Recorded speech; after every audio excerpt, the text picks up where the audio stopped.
بسم الله الرحمن الرحيم الحمد لله رب العالمين والصلاة والسلام على أشرف الأنبياء والمرسلين وآله الطيبين الطاهرين المعصومين المنتجبين لعنة الله على أعدائهم أجمعين من الآن إلى قيام يوم الدين. بسم الله الرحمن الرحيم ووصينا الإنسان بوالديه إحسانا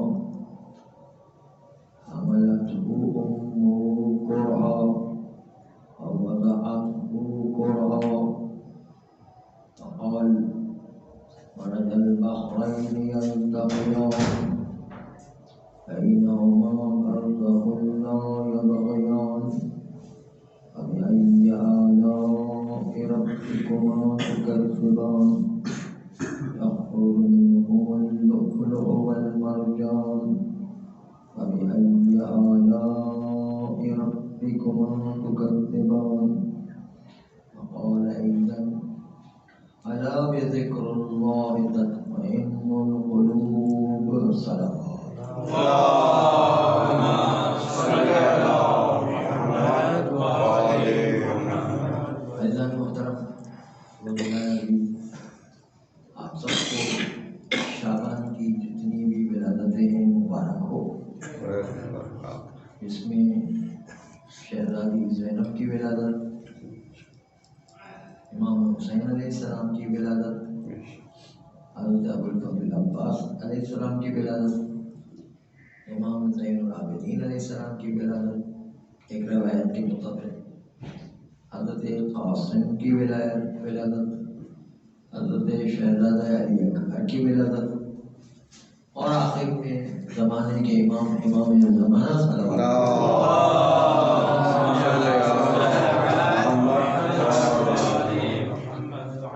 یہ سارا مہینہ ولادتوں کا مہینہ ہے، اس میں کوئی ایک بھی شہادت نہیں. شاید اللہ کی مصلحت اسی میں ہو کہ ساری خوشیاں اہل بیت کی آپ کو اس مہینے میں نصیب ہو جائیں.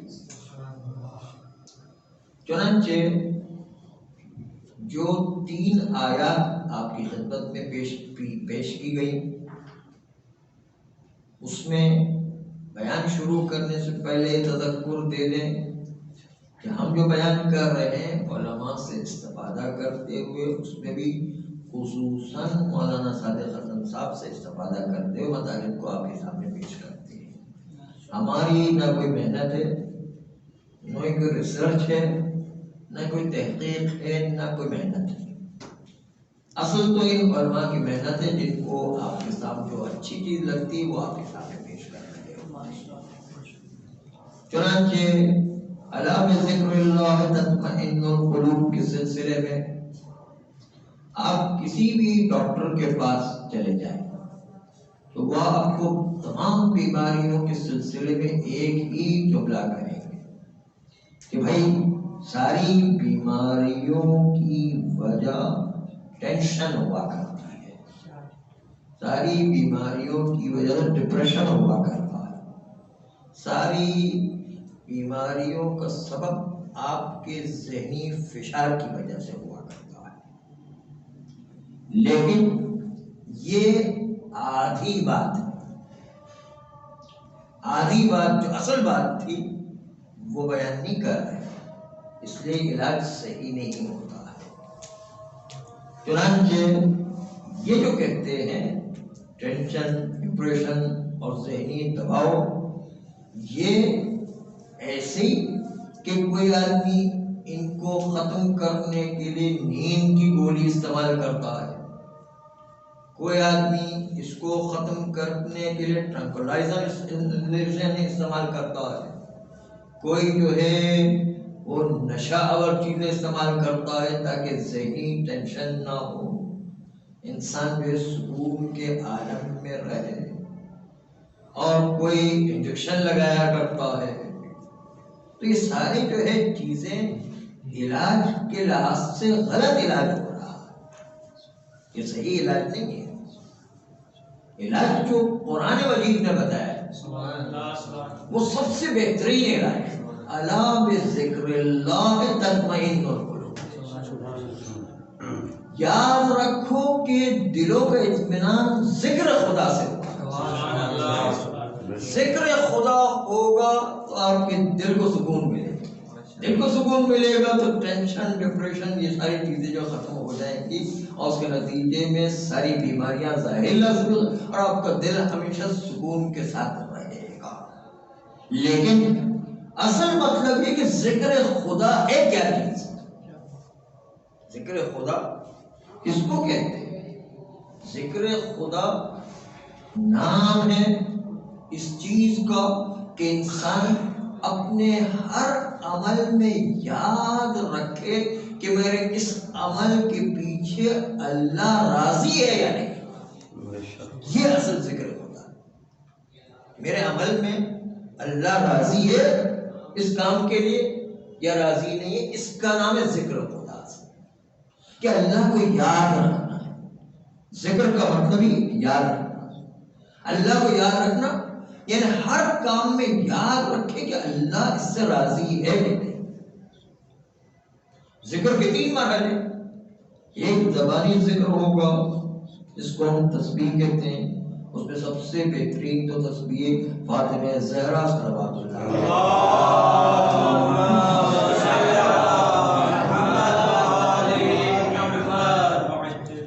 دوسرا ذکر ہے کہ انسان کے نفس کے اندر، دل میں یہ بات نفوذ کر جائے کہ اللہ ہی سب سے بڑا ہے، اللہ سے بڑا کوئی نہیں۔ خالی اللہ اکبر کی تسبیح نکال دے تو اللہ اکبر میں زبانی کرے گا اللہ سب سے بڑا ہے، یہ زبانی تسبیح، لیکن یہ دل کی گہرائی میں نفوذ کر جائے دل کی تسبیح ہے، دل کا یاد ہے۔ اور پھر اس کے بعد ہمیشہ یاد رہے کہ ہر کام کے پیچھے دیکھیں کہ جو ہے اس کام کے اندر اللہ راضی ہے، یعنی یہ جو ہے وہ ایمان کی تسبیح ہے، یہ ہمیشہ جو ہے انسان کے پاس رہنا چاہیے۔ یہ تسبیح ہے جو اصل کام کرتی ہے۔ چنانچہ جس کے اندر بھی وہ ذکر خدا کی کیفیت ہوگی، اس کا دل ہمیشہ اطمینان کی حالت میں ہوگا، چاہے کتنی ہی مصیبتیں اس پر پڑ جائیں، کتنی ہی بلائیں اس کے اوپر آ جائیں، لیکن ہمیشہ اطمینان کی کیفیت ہوگی۔ اور اس کے لیے مولا حسین سے بہتر اور کون سی مثال ہے؟ کربلا میں دیکھیے کتنی بڑی بڑی قربانیاں، 3 دن کی بھوک پیاس، بچوں کی العطش کی آواز، اور مختلف جو ہے اصحاب کا شہید ہو جانا، گھر والوں کا شہید ہو جانا، اور جو ہے اپنے گھر کے قریب ترین رشتہ داروں کی میتوں کو اپنے ہاتھ سے اٹھا کر کے لے کر آنا، اور پھر جو ہے اس میں بھی بیماروں کا خیال کرتے ہوئے ساتھ ساتھ اتنے چھوٹے چشمائے علی اصغر کی قربانی دی، اتنی قربانی دینے کے باوجود آپ دیکھیں کہ مولا حسین کا اطمینان کیسا ہے، کیونکہ یاد الہی میں ڈوبے ہوئے۔ اصل میں یاد الہی سے اطمینان ہوتا ہے، اطمینان سے بیماریاں ختم ہوتی ہیں۔ یاد الہی میں رہنا یہ اہم بات ہوا کرتا ہے، جو بھی یاد الہی میں ہوگا وہ اتنا ہی زیادہ اطمینان کی کیفیت میں ہوگا، وہ جو ہے اتنا ٹینشن میں اور اضطراب کی حالت میں اور ڈپریشن میں اتنا نہیں جاتا ہے جتنا وہ یاد الہی میں ہوگا، اتنی ہی جو ہے انسان کو پریشانی کم ہوگی۔ بس اس کو آپ دیکھیے، آپ نے دیکھا ہوگا کہ جب کوئی نشانہ لیا جاتا ہے تو نشانہ لیتے وقت جو چیز جتنا بڑا ہدف ہوگا اتنا اس کا نشانہ لینا آسان ہوا کرتا ہے۔ کوئی بڑی چیز ہے، وہ ایک دوسرے بچہ بھی ایک جو ہے کوئی چیز مارے گا تو نشانے پہ جا کے لگ جائے گا، پرانے زمانے میں، آج کل تو اتنا نظر نہیں آتا کہ وہ یہ برادان پٹھان قسم کے لوگ ہوا کرتے تھے، وہ غبارے لگا کر رکھتے تھے بندوق سے جو ہے نشانہ باندھنے کے لیے. اب دیکھو کبھی کبھی بڑے بڑے غبارے لگاتے، کبھی چھوٹے غبارے لگاتے. تو جتنا بڑا غبارہ ہوتا تھا اتنے جو ہے جلدی آسانی سے اس کے اوپر جو ہے وہ بندوق کی گولی لگ جایا کرتا. لیکن جتنا بھی بڑا نشان ہو اتنا آسانی سے نشانہ لیا جا سکتا ہے، اور جتنا چھوٹا نشان ہو اتنا مشکل ہوگا نشانہ لیا. اب آئیے کربلا نے حضرت علی اصغر کے گلے کا نشان لیا، تو اتنا چھوٹا سا نشان اس کو ہمارا نشانہ بنا. اور نشانہ اگر ایک جگہ ثابت ہو تو نشانہ ملنا آسان ہے، اگر ہل رہا ہو تھوڑا بہت بھی تو نشانہ لینا مشکل ہوتا.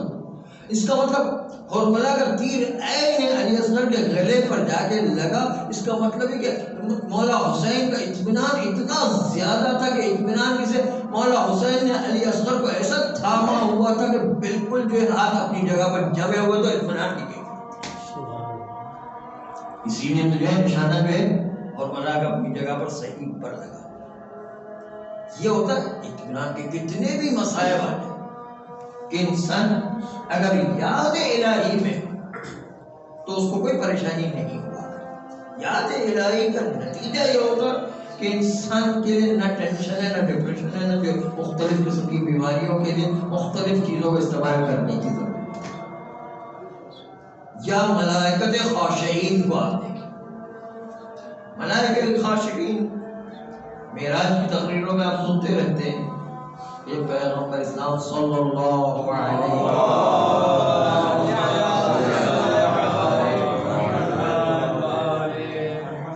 معراج میں جب جنت و جہنم کا نظارہ کرتے کرتے ان ملائکہ کے پاس پہنچے جن کا نام تھا ملائکہ خاشعین.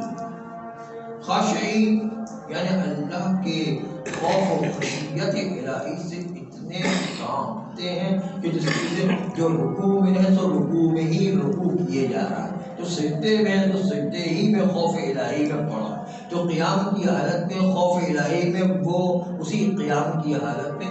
ان کو اللہ نے ایک عظمت دی ہے کہ عظمت پروردگار ان کے ذہن میں اتنی زیادہ رسوخ کر گئی اور خشیت خدا اتنا رسوخ کر گیا کہ وہ ہر وقت سجدہ کریں یا رکوع کریں یا قیام کریں ہر وقت جو آنسو بہاتے رہتے اور اللہ کا ذکر کرتے رہتے. یہ ملائکہ خاشعین. ملائکہ خاشعین جب پیغمبر اسلام ان کے پاس پہنچے تو ان کی اتنی توجہ پروردگار عالم کی طرف تھی کہ پیغمبر اسلام کی طرف بھی توجہ نہیں تھی، جبکہ پیغمبر اللہ سید المرسلین ان کے پاس آ رہے لیکن ان کی توجہ نہیں گئی، جبکہ جبرائیل امین نے ملائکہ خاشعین کو متوجہ کیا تب وہ جا کر متوجہ ہوا. تو ایک مرتبہ آپ دیکھیں اس کی کیفیت کیا ہے. ملائکہ خاشعین جب متوجہ ہوئے تو متوجہ ہونے کے بعد اندر سے جبرائیل امین کہتے ہیں کہ یہ بہت زیادہ اس پر خوش ہو رہے ہیں یا رسول اللہ آپ سے مل کر، لیکن اس کے باوجود ان کی آنکھوں سے آنسو جاری ہے، ذکر جاری اور آنسو جاری ہے، یعنی خوش بھی ہو رہے اور آنسو بھی جاری ہے. یہ دیکھیں دونوں چیزیں کنٹراسٹ آ گئی، خوش بھی ہو رہے آنسو بھی جاری. کیوں؟ اس لیے کہ وہ خشیت اللہ میں اتنے ڈوبے ہوئے کہ جس کی سے آنسو بند ہی نہیں ہو رہے، دوسری طرف خوش بھی ہو رہے کیونکہ پیغمبر اسلام سے ملاقات ہو رہی، سید المرسلین اور سب سے بڑے آقا سے ملاقات ہو رہی، اس کی وجہ سے خوش بھی ہے. جبرائیل نے کہا بھی کہ یا رسول اللہ یہ بہت آپ سے ملاقات کر کے خوش ہو رہے ہیں، لیکن ان کے دل میں اللہ نے عظمت پروردگار کو اتنا بٹھایا ہو کہ جس کی وجہ سے اب آپ سے ملنے کے بعد خوش ہونے کے باوجود ان کی آنکھوں سے بے اختیار آنسو نکل. یہ ہوتی بات کیفیت، انسان کے نفس کی کیفیت ایسی ہوتی ہے کہ رو بھی رہے خوش بھی ہو رہے ہیں. وہ خوشی کے آنسو نہیں تھے، وہ خشیت اللہ کے آنسو تھے، وہ اللہ کی بزرگی کے آنسو تھے. اللہ کی عظمت کو پروردگار عالم نے ان کو تھوڑا سا حصہ دیا تھا، اس لیے ان کے آنسو مسلسل بہتے چلے جا رہے. تو یہی بات ہے کہ اگر جو انسان کے دلوں میں اطمینان موجود ہے تو چاہے کتنی بھی مصیبت پڑ جائے اطمینان کی وجہ سے انسان سکون سکون کے عالم میں رہتا ہے اور اس کے نتیجے کے اندر اس کے چہرے پر ہمیشہ رونق رہے گی، ہمیشہ جو ہے حشاش بشاش رہے گا. اور اسی لیے مولا حسین کو کربلا میں آپ دیکھیے کہ جتنی جتنی قربانی دیتے جاتے تھے مولا حسین کے چہرے پر اتنی ہی روشنی آتی جاتی تھی. یہ ہوتی ہے اطمینان کی کیفیت. الا بذکر اللہ تطمئن القلوب. اللہ کی یاد سے انسان کو دلوں کو اطمینان ملا کرتا ہے. چنانچہ ماہ شعبان بھی ہے. ماہ شعبان کے 3 اہم اعمال ہیں. نمبر 1 روزہ. ویسے تو رجب کا روزہ پورے مہینے کا رکھنے کی بڑی تاکید تھی، لیکن ماہ شعبان کی اس سے زیادہ تاکید ہے. ماہ رجب ہو گیا رجب الاسد. اسد یعنی باقی اور مہینوں میں پروردگار عالم کچھ رحمتیں برساتا رہتا ہے، لیکن اسد کا مطلب یہ ہوا کرتا ہے کہ جب معصوم سے پوچھا گیا تو معصوم نے ارشاد فرمایا کہ رجب اسد کا مہینہ یعنی رحمتیں انڈیلی جاتی، خالی قطرے قطرے کر کے نہیں آتی بلکہ پورے جو انڈیل کر کے جو ہے رحمتیں آیا کرتی ہے. تو یہ رجب اس طریقے سے تو ماہ شعبان تو اس سے بھی زیادہ ہے، جو پیغمبر کا مہینہ، رجب جو اہل بیت کا مہینہ، اللہ کا مہینہ، رمضان کا مہینہ ہے. رجب میں کہا گیا کہ روزے رکھنا. بعض روایات میں کہ اگر کوئی ایک روزہ بھی صحیح طریقے سے رکھتے تو اس کو جنت واجب ہو جائے گا. رجب میں پھر بھی مہینہ روزہ رکھنے کی بات ہوتی ہے، لیکن یہ ایک روزہ بھی رکھتے کوئی شعبان میں تو اس پر جنت واجب ہو جایا کرتی ہے. اس لیے اللہ ہمیں توفیق عطا فرمائے کہ شعبان کے مہینے میں خاص طور پر 15 شعبان کا جو روزہ آ رہا ہے، پروردگار عالم اس روزے کو چاہے قضا روزے کر، اس لیے کہ مستحب روزے رکھنے کی اجازت اس کو نہیں کہ جو ماہ رمضان کی قضا رکھتا ہے، اس لیے اس کو قضا قضا کے ضمن میں انسان جو مستحب کی نیت بھی کرے تو قضا بھی ادا ہو جائے گی اور مستحب کا ثواب بھی مل جائے گا. اس لیے اللہ ہمیں 15 رمضان کے روزہ رکھنے کی توفیق عطا فرمائے. ویسے تو پورا ماہ رمضان، ماہ شعبان، ماہ رجب سب جو ہے اس میں انسان توفیق حاصل کرے اور ذکر الہی و عبادت میں مشغول رہے. تو دوسری عبادت جو اہم بتائی گئی صدقہ دینا. جتنا ہو سکے زیادہ سے زیادہ اس مہینے میں صدقہ دیا جائے، راہ خدا میں مال قربان کیا جائے. روایت کا جملہ یہ کہ جو شعبان کے مہینے میں صدقہ دیتا ہے اللہ اس صدقے کو اپنے پاس رکھ کر اونٹ کی طرح پالتا ہے. اونٹ کی طرح پالتا ہے. جیسا اونٹ کا بچہ اگر لے کے آپ پال لیں تو روز بڑا ہوتا رہتا بڑا ہے یہاں تک کہ اونٹ کی طرح بنا. یہ آپ کا صدقہ بھی اونٹ کی طرح بڑا، بلکہ اللہ پال رہا ہے اور وہ بھی روز قیامت تک پالا. تو آپ سوچیں کہ کتنا بڑا ہے، اونٹ کی طرح پالتا ہے. اور تیسری چیز وہ بھی بہت اہم ہے آج کل کی خاص طور پر معاشرے میں، وہ ایک دعا ہے کہ 1000 مرتبہ اس کو پڑھنا ہے پورے مہینے میں، چاہے روزانہ 10 پڑھے، 20 پڑھے، 30 پڑھے، 100 پڑھے، وہ آپ کی مرضی ہے. پورے مہینے میں 1000 مرتبہ پڑھنا ہے. لا الہ الا اللہ ولا نعبد الا اياه مخلصین له الدین ولو کرہ المشرکون. یہ دعا ہے کہ وہ 1000 مہینے پورے مہینے کے اندر پڑھنا ہے. لا الہ الا اللہ، اللہ کے علاوہ کوئی معبود نہیں. ولا نعبد الا اياه، ہم سوائے اللہ کے کسی اور کی عبادت نہیں کیا کرتے. مخلصین له الدین، ہم اس کے لیے خالص اللہ ہی کے دین کی اطاعت کرنے والے ہیں. لیکن یہاں پر بڑی خرابی آ گئی، اس کی وجہ سے یہ دعا بیان ہے کہ لوگ آج کل مجتہدین و مراجع کرام سے دین لینے کے بجائے شاعروں کا دین لینے لگ گئے، اخباریین کا دین لینے لگ گئے، اور اس کے نتیجے میں بہت بڑی خرابیاں معاشرے میں آ رہی ہیں. اور شاعروں کے دین میں ایک مدحت اہل بیت کے لحاظ سے سننے میں کوئی حرج نہیں، اور جو ہے اس لحاظ سے کہ جو ہے یہاں پر مومنین کے دل کو خوش کیا جائے، لیکن اس سے عقیدہ بنانا، نظریہ بنانا، یہ بڑی خرابی پیدا کرتا ہے. اس لیے کہ ایسی ایسی باتیں شعر و شاعری میں مدحت میں آ جاتی جو عقیدے کو بگاڑ رہی ہوتی. آپ کے سامنے 2-3 شعر آپ کے سامنے عرض کرتا ہوں، اگرچہ کہ شعر جو ہمارا پیج نہیں ہے لیکن پھر بھی جو ہے آپ سنیں گے قافیہ ملانے کے اندر کیا کیا کر جاتے تھے. تو شاعروں سے دین لیں گے تو نتیجہ یہی ہوگا.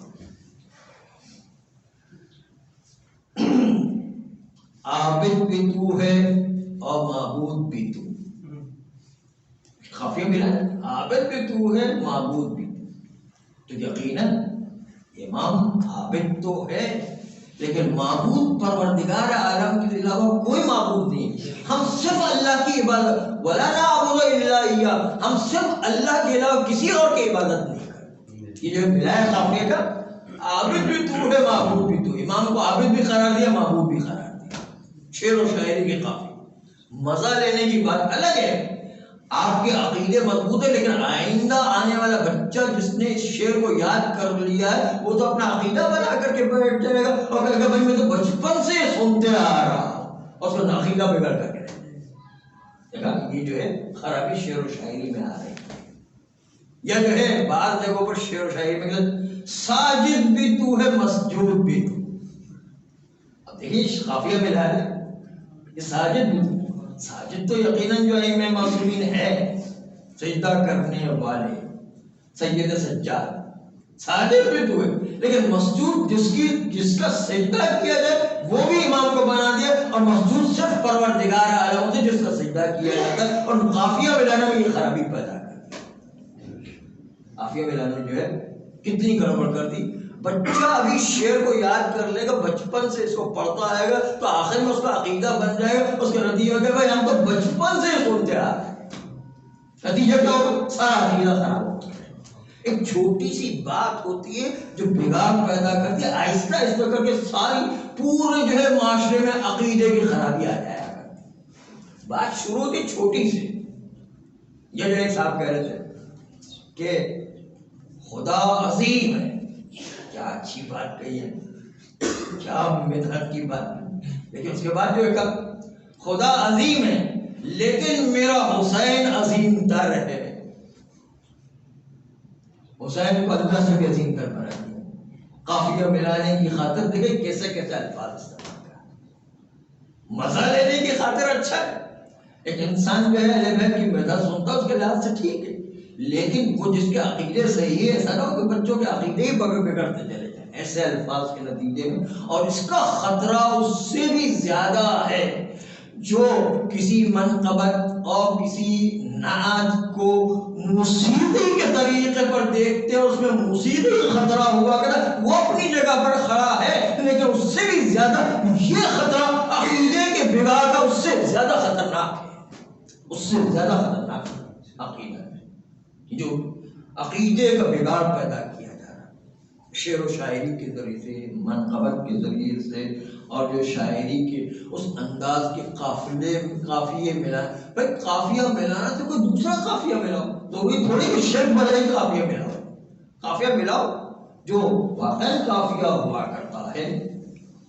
اور سلسلے میں مجھے ایک اور چیز یاد آ گئی کہ اہل بیت کی مدح اور خاص طور پر مولا علی کے فضائل کو ذکر کرنا بہت بڑی عبادت. سارے ملائکہ اس کی تعریف کریں کائنات کے ساتھ، لیکن اس فضائل اہل بیت میں خرابی پیدا ہو جاتی.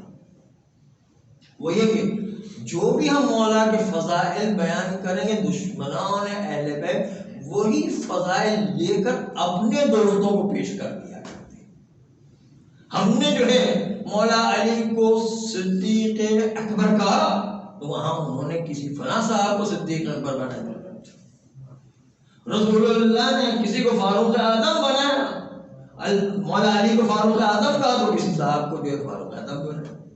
مولا علی کو سیف اللہ کہا تو کسی صاحب کو اور تجھے سیف اللہ دے دی. یہ خرابی فضائل میں بہت زیادہ ہوتی. حتیٰ یہ کہ مولا حسین کے فضائل میں جو کہا کہ سیدہ شباب اہل جنہ، حسن حسین جنت کے جوانوں کے سردار، تو کہا کہ فلاں صاحب جو ہے بوڑھوں کے سردار. لیکن جنت تو بوڑھے ملتے کہاں ہیں؟ لیکن جو ہے بنا دیا نا کہ حدیثوں کو اس طرح فضائل لے سکتے. حتیٰ وہ جو بہت اچھا جملہ جو کہا گیا پرانا کہ جس میں جو ہے کہا لوگوں نے جو ہے فضائل بناتے بناتے جو ہے خدا بھی بنا دیا، لیکن کوئی بنا نہ سکا تو میرا حسین نہ بنا سکا، اس لیے کہ حسین بننے کے لیے قربانی دینا پڑتا، سبحان اللہ، ششمائے کا خون دینا پڑتا، کربلا کے مصائب دیکھنا پڑتے، وہاں پر اتنی ساری قربانیاں گھر والوں کی دیکھنا پڑتی ہے، بھوکا پیاسا 3 دن کا رہنا پڑتا ہے، تب جا کے وہ قربانی کے نتیجے میں وہ مصائب آیا کرتے ہیں۔ اس لیے مصائب میں کوئی ملاوٹ نہیں ہو سکتی، اس لیے کہ مصائب کے اندر مصیبتیں دیکھنا، وہ مصیبت دیکھنے کو کوئی تیار، خدا بن جانے کو تیار ہے، لیکن مصائب اپنے لیے بنانے کے لیے کربلا تیار کرنا پڑی، اور کربلا کے مصائب کون بنتا ہے؟ آپ کو تو بننا چاہیے، بس خدا بننا چاہیے، اس لیے فضائل میں خرابی پیدا، اس لیے مصائب فضائل اہل بیت یقیناً اس کی بہت اہمیت ہے، لیکن اس سے زیادہ مصائب اہل بیت اور مصائب کربلا اس سے زیادہ ہے، اس لیے کہ مصائب کوئی بنا نہیں سکتا، اس میں بناوٹی بنانے جائے گا تو بناوٹی چلتا نہیں ہے۔ نعرہ حیدری! ایک دفعہ علامہ رشید ترابی صاحب جب کسی زمانے میں تھے تو بہت ان کا طوطی بولتا تھا، اور ان کے جو ہے پہچاننے کی جو ہے کوئی ان کو معرفی کرنے کی کوئی ضرورت نہیں، سب لوگ اس کو جانتے، حضرت علامہ رشید ترابی صاحب کو سب جانتے ہیں کہ کتنے مشہور تھے شیعوں کے اندر، مقرر بہترین، اور ایک ذرا سے مذاق پڑھتے تھے سارا مجمع رونے لگتا تھا، لاکھوں کا مذہب بھی ہو تو وہ سارا کا سارا رونے لگتا تھا، لیکن چونکہ آخری زمانے جب جو ہے پاکستان بننے کا موومنٹ چل رہا تھا، ہندوستان جو ہے اور پاکستان کو لارڈ ماؤنٹ بیٹن سے آزاد کروایا جا رہا تھا، اس سے جو وائسرائے تھا اس سے بات چیت چل رہی تھی، تو اس وقت جو ہے وہ جب آزاد ہو رہا تھا تو پاکستان کے لیے آزادی کی ایک موومنٹ چل رہی تھی، جب موومنٹ چل رہی تو اس کے اندر علامہ رشید ترابی صاحب بھی آخر عمر میں مسلم لیگ میں حصہ لے کر پاکستان کی آزادی میں شریک تھے۔ اس طرح برادران اہل سنت کے وہاں سے بھی ایک بہت مشہور مقرر تھے، بہت علامہ رشید ترابی کی طرح اہل سنت کے اندر بہت مشہور مقرر تھے، عبدالحامد بدایونی، یہ ہم لوگ تو اتنے بھی جانتے ہیں، برادران اہل سنت میں جو ہے مشہور تھے، یہ بھی رشید ترابی صاحب کی طرح بہت مشہور مقرر تھے پنجاب کے خاص طور پر، چنانچہ وہ بھی مسلم لیگ میں حصہ لیا کرتے، چنانچہ ان کی آپس میں مہینے میں ایک مرتبہ میٹنگ ہوا کرتی تھی، غالباً ملاقات ہوتی تھی، تو ملاقات کے درمیان جو ہے عبدالحامد بدایونی نے علامہ رشید ترابی صاحب سے کہا کہ بھائی آپ لوگوں کے وہاں تو اتنا مجمع ہوتا ہے اور اتنا جو ہے لوگ گریا کرتے ہیں، تو اب میں بھی جو ہے اپنے اس میں سے کچھ خلیفاؤں کے لیے جو ہے وہ غم کے لیے مصائب کا ایک سلسلہ میں بھی شروع کرنا چاہتا ہوں، چنانچہ انہوں نے ایک خلیفہ صاحب کے لیے مصائب کے لیے سلسلہ شروع کیا، اعلان کر دیا، کراچی کے اندر اعلان کر دیا، مجمع تو آیا، مقرر چونکہ بہت بہترین تھے، اس لیے کہ میری پوری مجلس تو بہت اچھی تھی، لیکن جب میں نے مصائب پڑھنا شروع کیا ان خلیفہ صاحب کے تو کوئی ٹس سے پس نس نہیں ہوا، سب کے سب ایسے ہی بیٹھے رہے، کام میرا گلا پھٹ گیا، میرا سینہ پھٹ گیا، میں بے ہوش ہونے کے قریب ہو گیا، لیکن اس کی بہو کو رونے کا نام ہی نہیں لے رہے، میں حیران تھا۔ پھر جب میری رشید ترابی صاحب سے ملاقات ہوئی تو ان سے کہا کہ بھائی میں نے تو جو ہے مصائب بہت پڑھے، اور بہت ایسے مصائب پڑھے کہ جس میں جی چاہتا ہے کہ اس کے مصائب پر تو زندگی بھر ہوتا رہے، لیکن پھر بھی کوئی رونے کا نام نہیں، ٹس نہیں ہوا ہے، تمہارے پاس کون سا جادو ہے جو تم ایک جملہ کے اندر پورا مجمع رونے لگتا ہے؟ کہ آپ کے پاس کون سا جادو ہے جس کے آپ ایک جملہ کے پورا مجمع رونے لگتا ہے؟ تو کہا میرا کوئی کمال نہیں ہے، یہ صرف سچی شہادت اور جھوٹی شہادت کا، سچی شہادت ہوگی تو اس پر تو لوگ ہو گئے،